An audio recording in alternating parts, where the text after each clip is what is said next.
मिरजेत उपायुक्त स्मृती पाटील यांची सिंघम स्टाईलने अतिक्रमण हटाव मोहीम, दुकानाच्या बेकायदेशीर टपऱ्या, बेवारस टपऱ्या, जेसीबीने जमीनदोस्त कारवाईवेळी किरकोळ वादावादीचा प्रकार.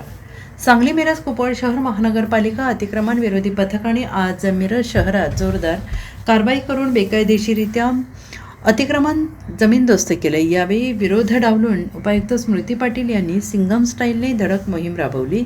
मिरज शहरातील अतिक्रमण हे अपघाताचे सापळे बनलेले आहेत. मिरज शहरातील छत्रपती शिवाजी महाराज मार्ग, कर्मवीर भाऊराव पुतळा परिसर, मिशन हॉस्पिटल, सिव्हिल हॉस्पिटल परिसरात मोठ्या प्रमाणात अतिक्रमण झाले होते. या ठिकाणी हॉटेल मालकांनी छपऱ्यांच्या अतिक्रमण केलेले आहे. तसेच टपऱ्या, खोकी यांचे तर फुटपाथवर मोठ्या प्रमाणात अतिक्रमण झाले.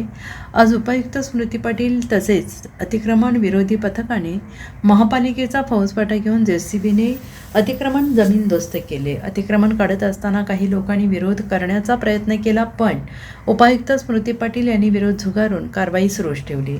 मुख्य मार्गावर बेवारस खोकी गेले कित्येक वर्ष पडून असल्याने त्यांना यापूर्वी काढून घेण्याचे सांगण्यात आलेले होते, पण खोकी स्वतःहून न हटवल्याने महापालिकेने जेसीबीने तोडून फुटपाथ मोकळे केले आणि ही कारवाई सातत्यानं सुरूच राहणार असून केलेले अतिक्रमण स्वतःहून काढले नाही तर महापालिका कारवाई करणार असा इशारा स्मृती पाटील यांनी दिला आहे.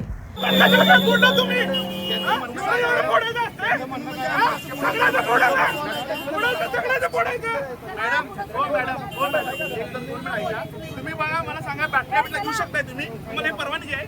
बाटल्या घेऊ शकताय तुम्ही? सगळं घेऊ शकताय तुम्ही? तुमच्याकडे नोटीस आहे? अहो, हे पोहे मला असं बाटलीचं बाटली बाटली सांगितलं आमची.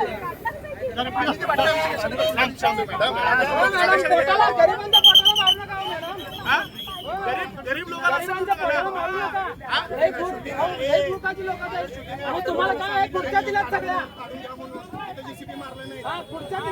Bureau report SBN Marathi, Sangli.